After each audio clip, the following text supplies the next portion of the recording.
linen. 180 days of banqueting and reveling.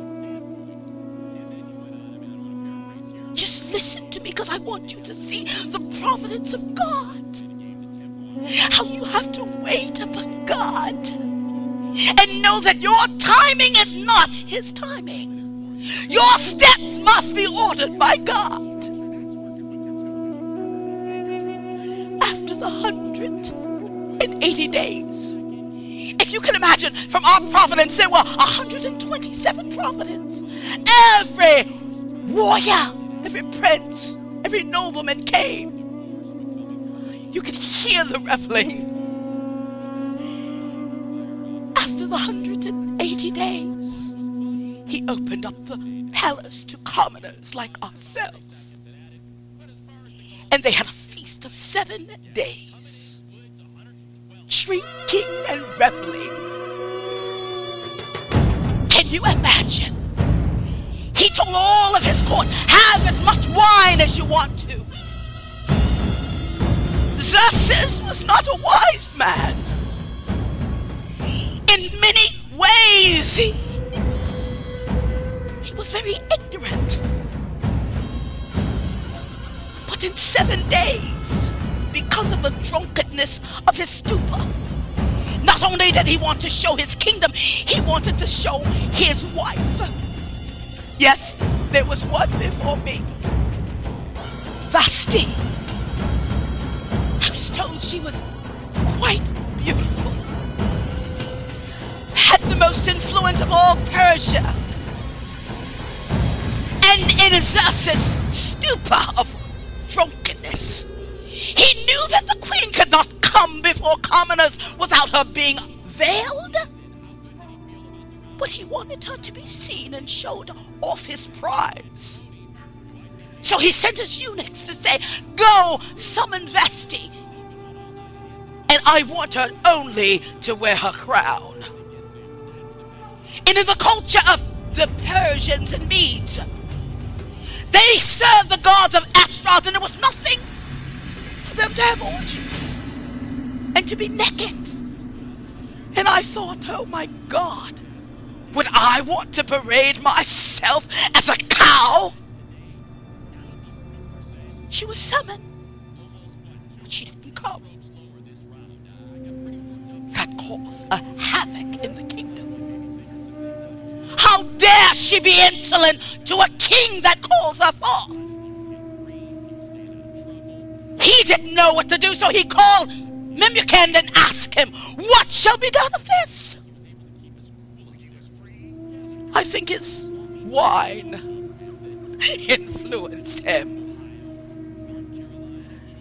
Memucan told him, she has to be dealt with.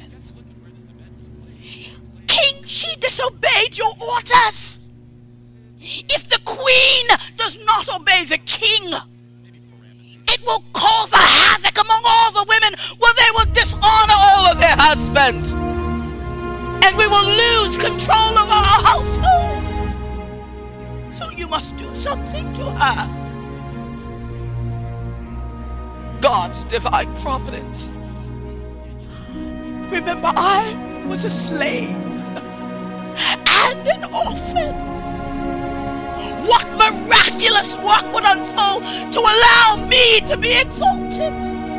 Only God. Memucan said she must be dispelled. I really believe within my heart that Xerxes was in a stupor. And I don't think he really wanted that. But his words went forth out of his mouth. So it was said that Vashti must be banished. I can imagine he probably was lonely and regretful of the decision, but the word went forth. Within 3 years' time, it was said that the king needs another wife. I would not even consider myself. I'm a Jew. And I'm a slave and an orphan. Mordecai would often tell me, Hadassah, you're beautiful. But I did not feel beautiful. I had so much pain inside of me. Oftentimes I would try to rest, but remembering the travesty of my father and my mother etched within my eyes, and I saw nothing but pain. But he kept telling me, Hadassah, your beauty comes from within, and you are favored of God.